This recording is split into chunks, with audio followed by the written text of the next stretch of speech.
J.K. Yadav Films present.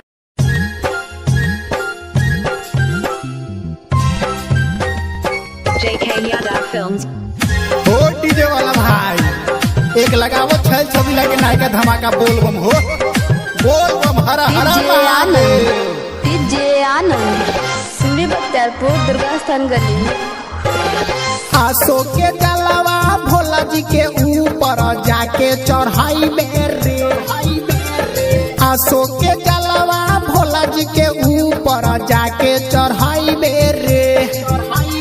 सावन के पावन महीना में दुल्हा सुंदर पाइबे रे।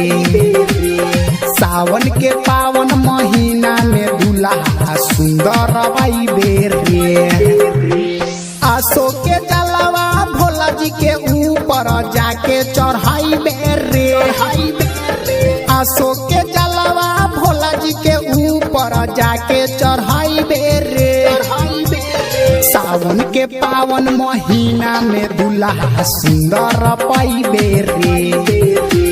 सावन के पावन महीना में दुल्हा सुंदर पाइबे रे। बोल बम हर हर महादेव हे भोले दानी कुरलुटी पर ध्यान दे दिया। बहुत दिन से तपस्या कैले बा। डीजे आनंद हर हर महादेव जय हो Bhole Shankar. J.K. Yadav Films. सुनी बख्तियारपुर दुर्गा स्थान गली। सावन के पावन महीना में दुल्हा सुंदर पाइबे रे। सावन के बरसे बदरिया भोला जी के दुवरिया ले ली हसंखा कोला। भोला जी के दुवरिया ले ली हसंखा कोला। भोला जी के दुवरिया सावन के बरसे बदरिया भोला जी के नगरिया ले ली हसंखा कोला।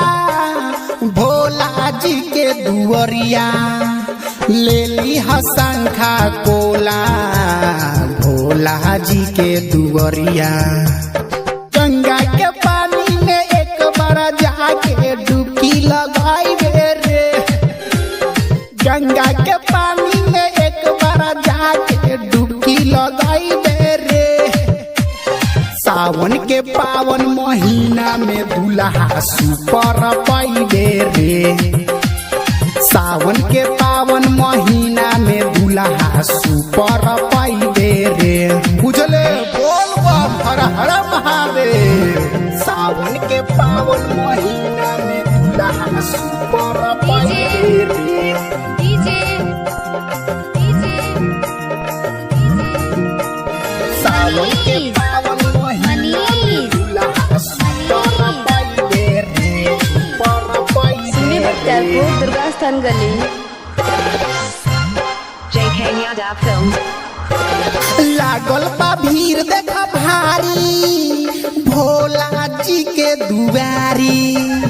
कान्हा पधइल कांवर हो जाना तैयारी। हो जाना तैयारी बुझलू। लागल बा भीड़ देखा भारी भोला जी के दुआरी। कान्हा पधइल कांवर हो जाना तैयारी।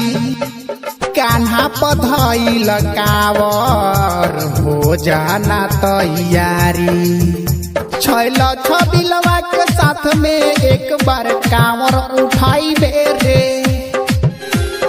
इहो छबिलवा के साथ में एक बार कांवर उठाइबे रे। सावन के पावन महीना में दुल्हा सुपर पाइबे रे। सावन के पावन महीना में दुल्हा सुपर पाइबे रे। एकदम खेसारी भाई की तरह मिली तोरा दुल्हा समझलू। J.K. Yadav Films.